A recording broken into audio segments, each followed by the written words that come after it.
సంతానం కావాలన్న మీ కలను నిజం చేసుకోండి. 49 అంటే సంతానం, 49 అంటే సంతోషం. వివరాలకు సంప్రదించండి.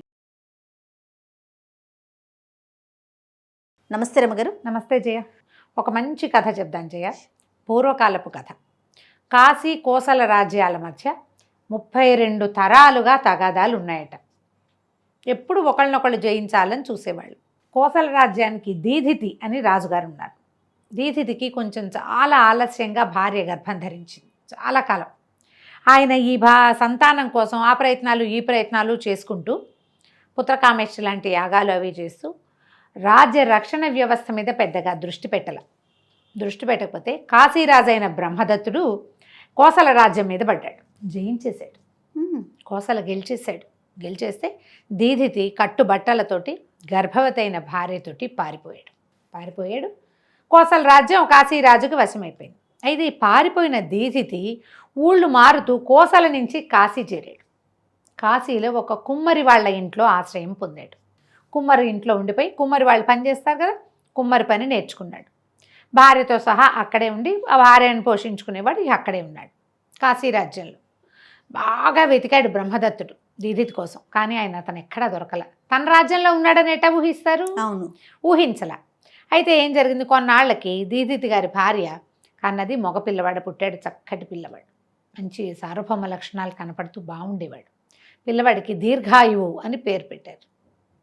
పిల్లాడికి ఒక 5-6 సంవత్సరాలు వచ్చాక ఈయన చెప్పాడు, దీధితి పిల్లాడికి చెప్పాడు, అబ్బాయి మనం ఇక్కడ ఉన్నాం కానీ మనం ఇది కాదు, కుమ్మరి వాళ్ళం కాదు. నేను ఈ పని చేస్తూ పొట్ట పోసుకుంటున్నా, అమ్మని నిన్ను పోషిస్తున్నాను, కానీ మనది కాశీ ఫలానా రాజ్యం, కోసల రాజ్యం, కోసల రాజుని నేను, నువ్వు దానికి వారసుడివి అని చెప్పేసరికల్లా పిల్లవాడు తనకి యుద్ధ విద్యలు అవి నేర్చుకోవడానికి ఈ కుమ్మరి పని కాకుండా బయటికి వెళ్ళిపోయాడు. ఆ 7-8 సంవత్సరాలు రాగానే ఆ యుద్ధ విద్యలు నేర్పించే వాళ్ళని వెతుక్కుంటూ అన్ని చోట్ల అన్ని రకరకాల విద్యలు నేర్చుకుంటూ తిరిగేవాడు, కానీ తల్లి తండ్రితోటి లేడు. చాలా సంవత్సరాలు గడిచిన తర్వాత ఈ కోసల రాజ్యంలో రాజుగారికి క్షవరం చేసేవాడు. వాడి పేరేదో సోమకీర్తి, శృతకీర్తి లాంటి పేరు మర్చిపోయాను నేను. మా క్షురకుడు రాజుగారికి గడ్డం గీసే అలవాటు. ఎవరికి? దీధితికి. అయితే అతను సామాన్య ప్రజలకి ఆ పనులు చెయ్యలేక, ఆ సొంత ఊళ్ళో ఉండలేక, కోసలలో ఎవరైనా రాజప్రతినిధి ఉన్నాడు, కాశీ రాజ్య ప్రతినిధి, అతని దగ్గరికి ఇతను వెళ్ళల. సరే వేరే ఏదైనా ఊళ్ళు మారిపోదామని కాశీ రాజ్యానికి వచ్చాడు. అయితే అతనికి కొంతకాలంగా దాదాపుగా 15-16 సంవత్సరాలుగా రూపాయి లేదు. రాజప్రాసాదం నుంచి రూపాయి రాల. పేదవాడుగానే ఉన్నాడు. అతనికి డబ్బులు సంపాదించేసుకోవాలని ఉంది. అయితే ఒకనాడు కాశీరాజ్యంలో రోడ్ల మీద తిరుగుతుండగా ఒక కుమ్మరి వాళ్ళ వాకెట్లో కూర్చుని సారె వేగంగా తిప్పుతూ ఇది కుండ తయారు చేస్తున్న మహాశ్రద్ధతో చేస్తున్న ఒక వ్యక్తిని చూశాడు. అతను దూరం నుంచి చూసి అరే నేను పొరపడ్డాను అనుకున్నాడు. దగ్గరికి వెళ్ళి చూశాడు.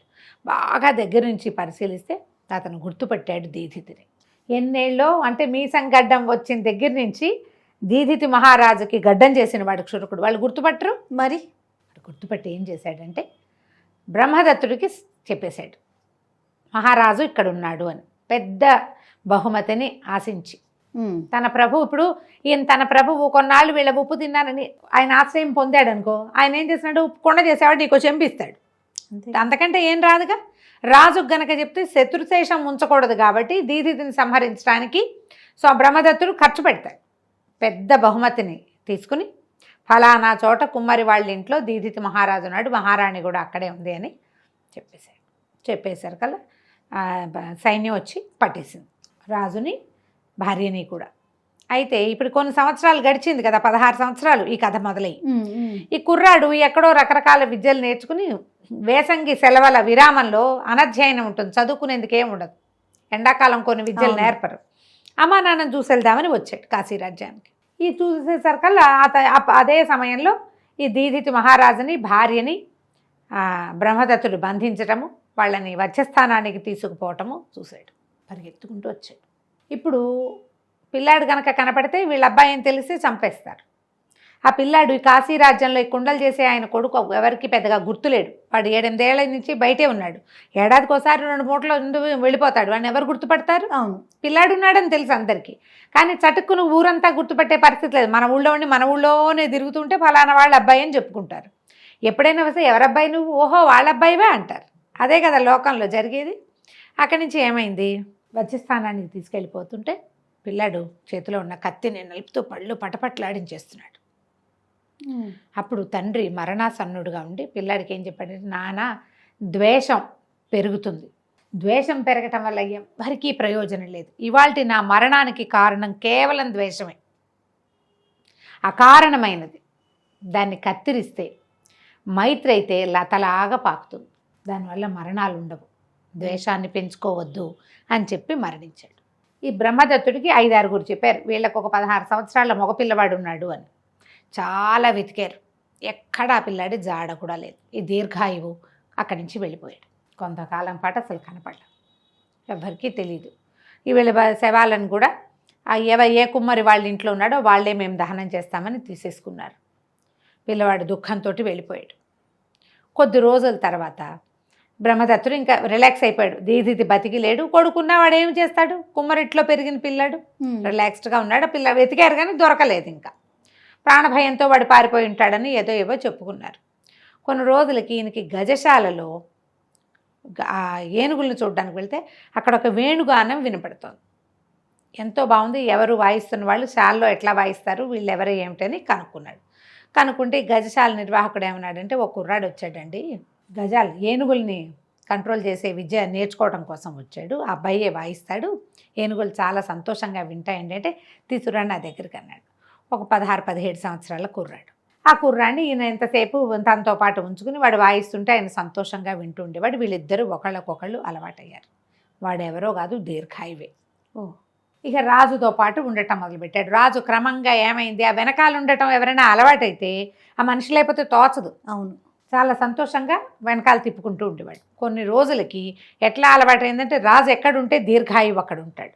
అది కూడా టర్న్ అయ్యి దీర్ఘాయువు ఎక్కడికి వెళ్తే రాజు అక్కడికి వెళ్తాడు లాగా కూడా అయ్యిందనమాట. అట్లా అలవాటు పడ్డాడు. కొంతకాలానికి ఏమైందంటే, ఒక మృగయ వినోదానికి బయలుదేరారు వీళ్ళు. వేటకి బయలుదేరితే వేటలోకి దీర్ఘాయువుని కూడా వెనకాల తీసుకుపోయాడు. ఇద్దరు కలిసి చెరొక గుర్రం మీద చాలాసేపు వేటాడారు. వాళ్ళకి ఎలా ఉంటుంది, స్కంధావారం అంతా ఒక చోట ఉంటే వీళ్ళు ఒక అదుపు తప్పి ఎక్కడికో వెళ్ళిపోయారు. చాలా దూరం వెళ్ళిపోయారు.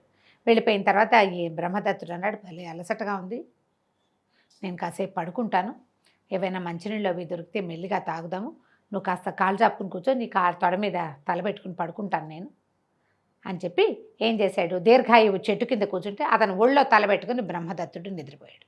నిద్రపోయేసరికల్లా ఇతను ఏం చేశాడు, చురికి తీసాడు దీర్ఘాయువు. ఆ కత్తి తీస్తే ఆ కత్తి ఎవరిది, దాని మీద ఉన్న వజ్రాలు రత్నాలు తాపిన కత్తి పిడి. ఆ పిడి పట్టుకునేసరికి వాళ్ళ నాన్న గుర్తొచ్చాడు. ఆయన ఏం చెప్పాడు, ద్వేషాన్ని పెంచుకోవద్దు, మైత్రిని పెంచుకో. ఇప్పుడు తను పెంచుకున్న మైత్రి తన శత్రువు తన ఒళ్ళో తలబెట్టుకుని అంటే ఏమంటారు, ఏ భయం లేక నిష్పూచిగా నిద్రపోతున్నాడు. ఇవాళ వీడిని చంపితే తను రాజైతే రేపొద్దున వీడి కొడుకు తనని చంపుతాడు, లేదా వీడి కొడుకు తన కొడుకుని చంపుతాడు. అది కత్తి చేత్తో పుచ్చుకునే ఉంటాడు చాలాసేపటి దాకా. దాన్ని దింపేద్దామనుంది, వద్దనిపిస్తుంది. సరే తట్టి లేపాడు. లేపితే ఆయన కళ్ళు తెరిచి చూసి కత్తిని చూసి భయపడలా. అతను ఏమన్నాడంటే, ఏదైనా జంతువు వస్తుందా దీర్ఘాయువు అని అడిగాడు. అనుమానం కూడా లేదు, నేనే ఆ జంతువుని, నా పేరు దీర్ఘాయువు, నీకు తెలుసు కదా, దీధితి మహారాజు కుమారుణ్ణి, నిన్ను చంపే అవకాశం కోసమే నీ దగ్గర చేరాను. కానీ నా తండ్రి ఒక మాట చెప్పాడు, ద్వేషాన్ని పెంచకు, అది నిన్ను తరాల వెంబడిస్తుంది, ద్వేషాన్ని పెంచొద్దు, మైత్రిని పెంచుకోమన్నాడు. అనేసరికల్లా ఏముంది, వాళ్ళు కాళ్ళు చాపుకుని పడుకున్నాడు. దడాలన లేవగలిగే పరిస్థితి కూడా లేదు. పైగా వాడి ఒళ్ళో ఉన్నాడు తను. ఒక్క మెడ మీద ఒక్క ఘాటు జాలు కాదు, అంతేగా. అయినా కూడా వాడు చంపకుండా, మా నాన్న చెప్పాడు అందుకే నేను చంపలేదు అని చెప్తుంటే ఇతను ఇట్లా నిశ్శబ్దంగా ఉండిపోయాడు. నేను దీతిని చంపి చాలా పొరపాటు చేశా కదా, బాగా ఆలోచించుకున్నాడు. సరే ఇప్పుడు నన్ను వదిలేస్తున్నావా నువ్వు అన్నాడు. నిన్ను వదిలేస్తున్నా మా నాన్న చెప్పిన మాట ప్రకారం, కానీ నిన్ను వదిలేసినందుకు నాకేం దక్కుతుందో చెప్పు నువ్వు అని అడిగాడు దీర్ఘాయువు. నేను ఇప్పుడు వదిలేస్తా, మా నాన్న చెప్పిన మాట ప్రకారం నా ఒళ్ళో దొరికిన శత్రువుని చేతి కింద చేయి కదిలితే నేను చంపేయగలను. నా చేతి కింద దొరికిన శత్రువు నిన్ను మైత్రి కోసం వదిలిపెట్టేస్తున్నా, ద్వేషాన్ని విడిచిపెడుతున్నా, నువ్వేం విడిచిపెడతావు నా కోసం అంటే శాశ్వతంగా కాశీ కోసల రాజ్యాల మధ్య ద్వేషాన్ని విడిచిపెడతాను, నీ రాజ్యం నీకు ఇచ్చేస్తా, మన ఇద్దరం మిత్రులుగానే ఉందాం, ఎప్పటికీ మన వంశాల మధ్య ఉన్న వైరాన్ని మళ్ళీ తలెత్తనివ్వను, నేను అది రానివ్వను అని చెప్తే ఇద్దరు లేచి ఒకళ్ళనొకళ్ళు కావలించుకున్నారు. బ్రహ్మదత్తుడు ఒక 40 ఏళ్లవాడు, అతనికి ఒక 5-6 ఏళ్ల కుమారుడు ఉన్నాడు అంతే. ఓకే. ఈ 16-17 సంవత్సరాలున్న దీర్ఘాయువుని కాశీరాజ్యం మీద పట్టాభిషేకం చేయించారు. కాశీరాజ్యంలో పట్టాభిషేకం చేయించేశారు. దీదితి మహారాజు కుమారుడు. ఇంకా ఎప్పటికీ కాశీ కోసల రాజ్యాల మధ్య ద్వేషం లేదు. వాళ్ళు ప్రజలు కూడా కొట్టుకు చచ్చేవాళ్ళు. ఇక్కడి నుంచి అక్కడికి వ్యాపార సంబంధాలు లేవు. వీళ్ళు వ్యాపార సంబంధాలు అవి విస్తరించి మెల్లిగా రాజ్యాలని స్వాధీనపరచుకుని సానుకూలపరుచుకున్నారు. ఎప్పుడు కూడా ఎవరి గురించి అయినా మనం వైరం పెంచుకుంటే పెరుగుతుంది. నన్ను అన్నారు, నాకు చెప్పారు, నన్ను అడిగారు, నన్ను తిట్టారు, అలాంటివి అసలు మర్చిపోం. అయ్యి అలా ఎందుకు చేసావు అని అడిగినా తిట్టడమే అనుకుంటాం మనం. అవును. ప్రశ్నించకూడదని ఉంటుంది మనకి. మనం తప్పు చేసినా సరే ప్రశ్నించొద్దు, ప్రశ్న అనేది వద్దు. నన్ను ప్రశ్నించకూడదు. మనం చేయగలుగుతామా? మనం ప్రశ్నించకుండా ఉంటామా? అడిగి కడిగేసి దులిపేసి మనం అడిగేసి దులిపేసి చేసేస్తాం.